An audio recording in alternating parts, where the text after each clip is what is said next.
क्या हो अगर चांद अचानक पृथ्वी के करीब आने लगे, इतना करीब कि ये हमारे ग्रह के साथ टकराव की स्थिति में आ जाए। क्या पृथ्वी इस क्रैश को सह पाएगी या असल में कोई क्रैश होगा भी? क्या पृथ्वी की ग्रेविटी चांद को तबाह कर देगी? और ये टूटे चांद का नज़ारा पृथ्वी से कैसा दिखेगा? जैसा हम जानते हैं, चांद पृथ्वी की इकलौती नेचुरल सैटेलाइट है और हमारे रात के आसमान को रोशन करने वाली सबसे बड़ी चीज भी। ये पृथ्वी के अलावा पहली और इकलौती जगह है जहां इंसानों ने कदम रखे हैं। चांद की ग्रेविटी के फोर्स के चलते ही पृथ्वी के पानियों में ज्वार उठता है। शायद यही ज्वार इसकी वजह है कि समुद्र में रहने वाले जीवों ने जमीन का रुख किया। ये फोर्स पृथ्वी को उसकी धुरी से अलग होने से भी बचाता है, जिससे जलवायु अस्थायी बनी रहती है। अगर आसान शब्दों में कहें तो चांद की वजह से पृथ्वी पर जीवन सरल होता है। लेकिन सोचिए, क्या हो अगर अचानक इसकी रफ्तार बढ़ जाए और ये सीधा पृथ्वी की दिशा में बढ़ने लगे।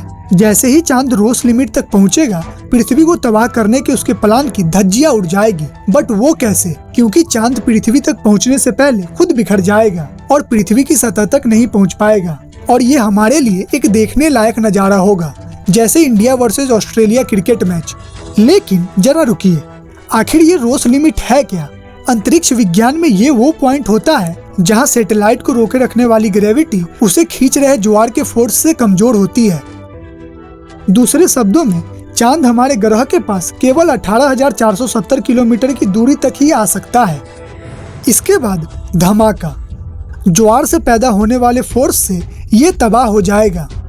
चांद पर हमारे लगाए झंडे और हमारे कदमों के जो भी निशान हैं, इस पर मौजूद सभी क्रेटर्स, घाटियां, ये सब कुछ पृथ्वी के इक्वेटर के ऊपर मलबे की एक रंग में तब्दील हो जाएंगे और इसका डायमीटर 37,000 किलोमीटर होगा। इसके बाद पृथ्वी सौर मंडल में शनि के बाद दूसरा ऐसा ग्रह बन जाएगी जिसके इर्द गिर्द एक खूबसूरत रिंग हो। लेकिन फर्क सिर्फ इतना है कि ये रिंग हमेशा के लिए नहीं होगा। हमारी पूर्व सैटेलाइट यानी चांद के टुकड़े पृथ्वी पर बरस जाएंगे। ये ऐसा होगा जैसे हम पर लाखों एस्ट्रॉइड्स की बारिश हो रही हो और शहर के शहर इस प्रक्रिया से तबाह हो रहे हों। और जब एक बार चांद हमारी ग्रह की ओर निकल पड़े, इससे हम पर होने वाले ज्वार का असर बढ़ने लगेगा। जब तक ये रोस लिमिट तक पहुंचेगा तो इसकी वजह से 7,600 मीटर तक ऊंचे ज्वार उठने लगेंगे और हमारी पृथ्वी भयानक सुनामियों का कहर झेलेगी, वो भी दिन में 10 बार।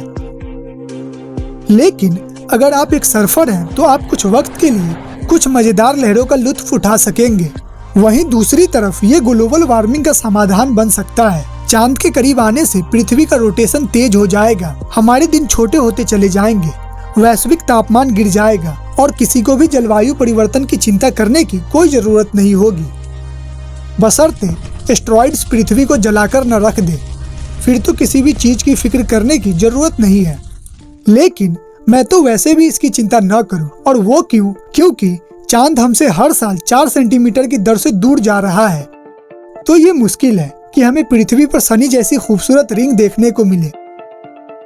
अगर आपको ये वीडियो पसंद आया हो तो इसे लाइक करें और कमेंट्स में कुछ अच्छे वीडियो टॉपिक सजेस्ट करें। धन्यवाद।